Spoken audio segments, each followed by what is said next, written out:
Class 9th chapter 5 introduction to Euclid geometry. ਇਹਦੇ ਵਿੱਚ ਅਸੀਂ यूक्लिड डेफिनेशंस कर चुके हैं। ਅੱਜ ਅਸੀਂ ਕਰਾਂਗੇ Euclid's axioms and postulates. Axioms the meaning ਹੁੰਦਾ ਆ ਕਿ ਕਿਸੇ ਚੀਜ਼ ਨੂੰ ਸਪੋਜ਼ ਕਰਨਾ, ਐਜ਼ੰਪਸ਼ਨਸ ਮੰਨ ਕੇ ਚੱਲਣਾ ਤੇ ਉਹਦੇ ਅਕੋਰਡਿੰਗ ਅਸੀਂ ਰਿਜ਼ਲਟ ਕਰਨਾ। ਆਪਣੇ ਕੋਲ 7 ਐਗਜ਼ੀਅਮਸ ਨੇ ਐਂਡ 5 ਪੋਸਟੂਲੇਟਸ ਨੇ। ਇਹਨਾਂ ਨੂੰ ਚੰਗੇ ਤਰੀਕੇ ਨਾਲ ਸਮਝਣਾ ਵੀ ਆ ਤੇ ਲਰਨ ਵੀ ਕਰਨਾ ਆ। ਇਹ ਅੱਗੋਂ ਚੈਪਟਰ ਦੇ ਵਿੱਚ ਆਪਾਂ ਯੂਜ਼ ਹੋਣੀ ਆ। ਪਹਿਲੀ first things which are equal to the same thing are equal to one another. ਕਹਿੰਦਾ ਉਹ ਵਾਲੀਆਂ ਚੀਜ਼ਾਂ ਜਿਹੜੀਆਂ ਇੱਕ ਦੂਜੇ ਦੇ ਇਕੁਅਲ ਹੋਣ, which are equal to the same thing, ਇੱਕ ਚੀਜ਼ ਦੂਜੇ ਦੇ ਇਕੁਅਲ ਆ, then they are equal to one another. For example ਵੇਖੋ, ਮੰਨ ਲਓ मैं कह रही हाँ A is equals to B, ठीक है, फर्स्ट इक्वेशन आ गई मेरे को। नाल मैं कह रही हाँ बी इक्वल्स टू सी, ठीक है। ए के दे बराबर आ बी के दे equal uh C they. It मीनस ये तो की चलता है, ਇਹਦਾ मतलब ए के दे इक्वल होएगा, इट मीनस ए के दे इक्वल होएगा सी दे। की कह रहा things which are equal to the same thing are equal to one. ਆ ਵੇਖੋ ਐਗਜ਼ਾਮਪਲ ਬੁੱਕ 'ਤੇ ਦਿੱਤੀ ਆ। ਏਰੀਆ ਆਫ ਟਰਾਇੰਗਲ ਕਿਹਦੇ ਇਕੁਅਲ ਆ, ਰੈਕਟੈਂਗਲ ਦੇ, ਤੇ ਏਰੀਆ ਆਫ ਰੈਕਟੈਂਗਲ ਕਿਹਦੇ ਇਕੁਅਲ ਆ, ਸਕੁਅਰ ਦੇ। ਦੈਨ ਟਰਾਇੰਗਲ ਦਾ ਏਰੀਆ ਵੀ ਕਿਹਦੇ ਇਕੁਅਲ ਹੋਊਗਾ, ਸਕੁਅਰ ਦੇ। ਸੇਮ ਮੰਨ ਲਓ ਆ ਟਰਾਇੰਗਲ ਆ ਕੀ ਆ, ਰੈਕਟੈਂਗਲ, ਆ ਕੀ ਆ ਰੈਕਟੈਂਗਲ, ਤੇ ਆ ਕੀ ਆ ਸਕੁਅਰ। ਇਹਦਾ ਏਰੀਆ ਇਹਦੇ ਬਰਾਬਰ, ਇਹਦਾ ਏਰੀਆ ਇਹਦਾ ਬਰਾਬਰ। ਇਟ ਮੀਨਸ ਇਹਨਾਂ ਦੋਵਾਂ ਦਾ ਏਰੀਆ ਕੀ ਹੋ ਗਿਆ, equal. Clear. Second, if equals are added to equals the wholes are equals। ਕਹਿੰਦਾ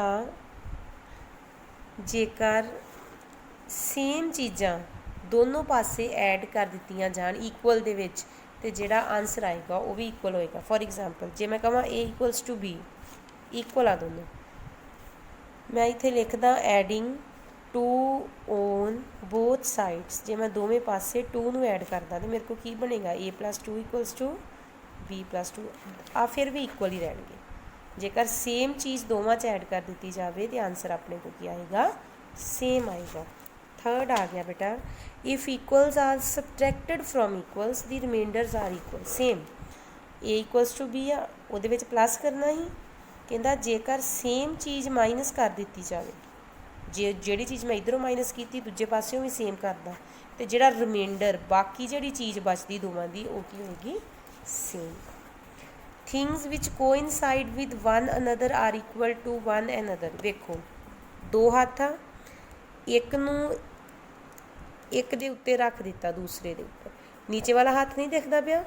ਇਹਦਾ ਮਤਲਬ ਜਿਹੜੀਆਂ ਚੀਜ਼ਾਂ ਇੱਕ ਚੀਜ਼ ਦੇ ਉੱਤੇ ਜੇ ਮੈਂ ਦੂਜੀ ਚੀਜ਼ ਰੱਖਾਂ ਤਾਂ ਉਹ ਪਹਿਲੀ ਚੀਜ਼ ਨੂੰ ਪੂਰੀ ਤਰ੍ਹਾਂ ਢੱਕ ਲੇ, ਕੋਇਨਸਾਈਡ ਕਰ ਲੇ, ਇਹਦਾ ਮਤਲਬ ਉਹ ਦੋਨੋਂ ਚੀਜ਼ਾਂ ਕੀ ਹੋਣਗੀਆਂ, ਇਕੁਅਲ।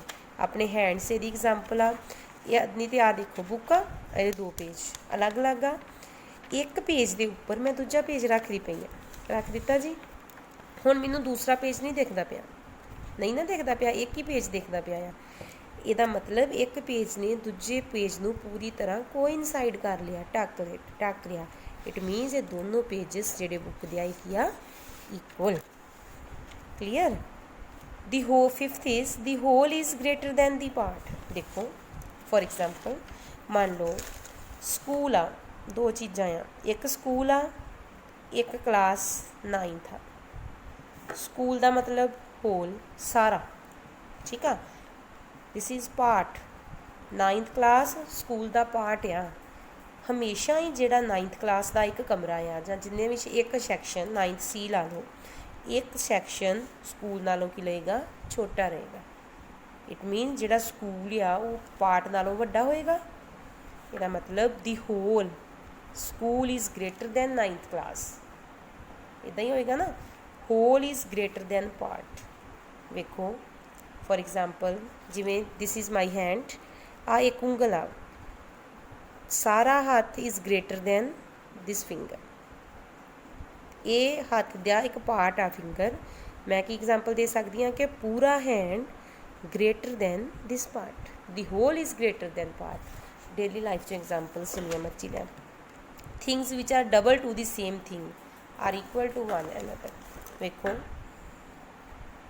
मान लो मैं लिखा A equals to B, example same ही दे रही है मैं सारे डबल डबल का मतलब जे मैं दोवां नूं 2 नाल मल्टीप्लाई करदा तो 2a किहदे इक्वल आ गया 2b they.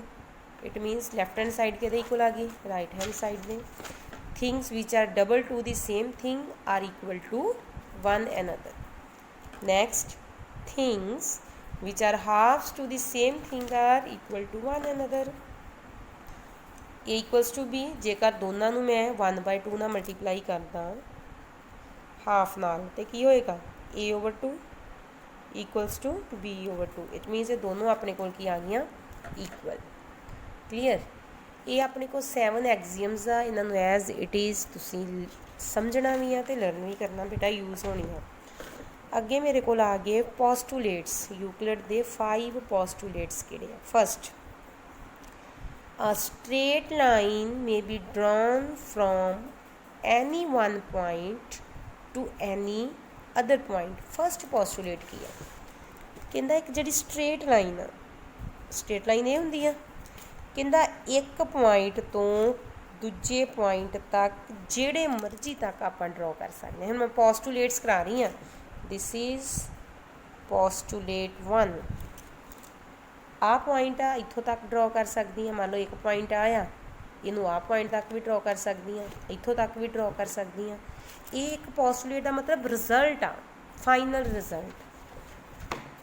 A straight line may be drawn from any one point to any other point. ठीक है। हुण पोस्टूलेट 1 की एक एग्जाम्पल दी, दिस इज़ आल्सो इंपॉर्टेंट, अगों सम्स विच यूज़ होएगी। ये एग्जाम्पल कहता गिवन टू सॉरी ये axiom given two distinct points there is a unique line that passes through them. कहता कोई भी 2 पॉइंट लो, मान लो एक पॉइंट ए लिया मैं, एक पॉइंट की लिया बी। कहता जेड़े ये 2 पॉइंट आ सिर्फ एक ही लाइन होएगी यूनीक लाइन जेड़ी दोनों दे विच पास हो, दोवां नूं पास करके लंघेगी। एक ही लाइन है ना ये। कहता बाकी तुसीं जिन्नियां मर्जी लाइनां ड्रॉ कर लो, अवे सॉरी इत्थे आ पॉइंट, जिन्नियां मर्जी लाइनस ड्रॉ कर लो पॉइंट नूं ते पास कर जाएगी पर दोनों पॉइंट्स नूं पास नहीं करेगी। एक नूं ते आ वेखो करदी पई ना, दोनों पॉइंट्स नूं सिर्फ एक ही लाइन आ जिहड़ी पास करेगी। Given two distinct points there is a unique line that passes through them. Example नीचे दी उन्हें जी मैं हुणे तुहानूं समझाई आ। ठीक है। एक पी पॉइंट लिया उन्हें, एक क्यू लिया, एक ही लाइन है जी पास कर गई, बाकी लाइनां इंटरसैक्ट करदियां पईयां। क्लीयर। अगे आ गया पोस्टूलेट 2, दूजा पोस्टूलेट 5 है अपने को। A terminated line can be produced indefinitely. Terminate का मतलब जी लाइन खत्म हो जाएगी तो इत्थों शुरू हुई है तो बी ते जाके खत्म होगी, टर्मीनेट फिनिश होगी, खत्म होगी। कहता लाइन नूं तुसीं इनडेफिनेटली जित्थों तक मर्जी वधा सकते हो। जो अगे भी मैं लाइन ड्रॉ कर ही सकती हूँ तो इधर भी लाइन ड्रॉ कर सकती हूँ। ये टर्मीनेटेड लाइन मतलब आ एक लाइन ही, ये भी इनू इधर भी जिन्ना मर्जी अगे वधा सकते हैं, इधर भी जिन्ना मर्जी अगे वधा सकते हैं। ये दूजा पोस्टूलेट है। A terminated line can be produced indefinite. Third postulate, a circle can be drawn with any centre and any radius. आ एक मान लो मैं सेंटर लिया, इन्नी प्रकार खोली, इन्ना रेडियस, मैं एक सर्कल ड्रॉ करता। ठीक है। फिर मैं मान लो आ सेंटर लिया, इन्नी प्रकार खोली, आ दूजा सर्कल ड्रॉ करता। मेरी मर्जी, मैं जिथे मर्जी सेंटर लवां, जिन्नी मर्जी प्रकार। रेडियस हुंदा सेंटर तो सर्कल दी एज एक तक जिहड़ा डिस्टेंस उन्होंने बोलते हैं radius. This is centre, O this is radius. ठीक है। जिथे मर्जी भावें छोटा रेडियस लै लो, इत्थे लै लो सेंटर, इत्थे लै लो, इत्थे लै लो, इत्थे लै लो, भावें इन्ना ही प्रकार खोल के बना लो। ठीक है। कहता है circle can be drawn with any centre and any radius. Next fourth, all right angles are equal to one another. जिन्ने भी राइट एंगल होंदे आ वो सारे एक दूजे दे की होंदे आ इक्वल। वेखो this is right angle equal, ठीक है। हुण अपने घर रूम्स आ, जिहड़ियां कंधां हुंदियां वॉल्स, सारियां राइट एंगल दे सीधियां सीधियां हुंदियां आ, ठीक है। जिथे भी बिल्कुल परपेंडिकुलर चीज़ ड्रॉ की गई है, बिल्कुल स्ट्रेट लाइन आ, वो 90 डिग्री का एंगल आ, तो सारे 90 डिग्री के एंगल्स की होंगे आ ईक्वल, ठीक है। Fifth postulate, this is very very very important, इनू चंगी तरह समझ लो तो लर्न भी करना है। कहता if a straight line falling on two straight lines makes the interior angles on the same side of it taken together less than two right angles, then the two straight lines, if produced indefinitely, meet on the same side on which the sum of angles is less than two right angles। शुरू तो देखो, if a straight line falling on two straight lines, straight line उन्हें क्या देखो, मान लो मैं एक स्ट्रेट लाइन ले लिया, दूजी स्ट्रेट लाइन लाई है, दो स्ट्रेट लाइन सीधियां लाइनां की गल करती पई, ले लिया, ठीक है जी। इहदा नाम ले लो ए बी लाइन, इहदा नाम की ले लो सी डी लाइन। बेटा ले ली दो लाइन, कहंदा इहदे उत्ते एक लाइन फॉल कर गई, किहड़ी, मान लो पी क्यू लाइन इहदे उत्ते fall. If a straight line falling on two straight lines makes दी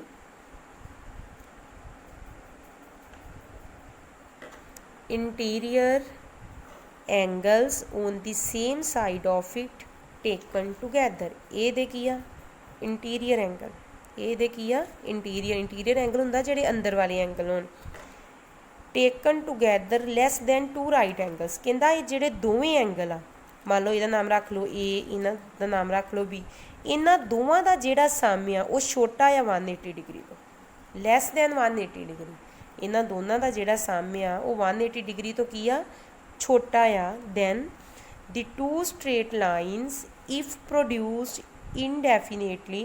कहंदा फिर जेकर इन्हां दोवां स्ट्रेट लाइन नूं मैं बहुत अगे तक किते प्रोड्यूस करदा तो एक पॉइंट इदां दा आऊगा मीट ऑन दैट साइड, कहंदा वो किसी एक पॉइंट ते जाके की कर जाणगियां, मीट कर जाणगियां, on which the sum of angles is less than the two right angles. किहड़े पासे मीट करनगियां, जिधर जिहड़ा सम आ एंगल्स दा वो 180 डिग्री तो की आ छोटा आ, इधर सम 180 डिग्री तो वड्डा है ना, इस करके इधर नहीं मिलणगियां बिल्कुल लाइन्स, इधर होर चौड़ियां हुंदियां जाणगियां, पर इधर की आ, इधर जिधर 180 डिग्री तो सम एंगल्स दा छोटा आ, ठीक आ, उत्थे जाके ये जिहड़ियां लाइन्स आ किसी एक पॉइंट ते मिल जानी। क्लीयर, इनू बोलते हैं postulate 5। This is very very very important, इनू बहुत ही ज़्यादा चंगे तरीके नाल तुसीं पोस्टुलेट्स नू समझना भी आ ते लर्न भी करना है, ठीक आ। अगे वेखो अपने को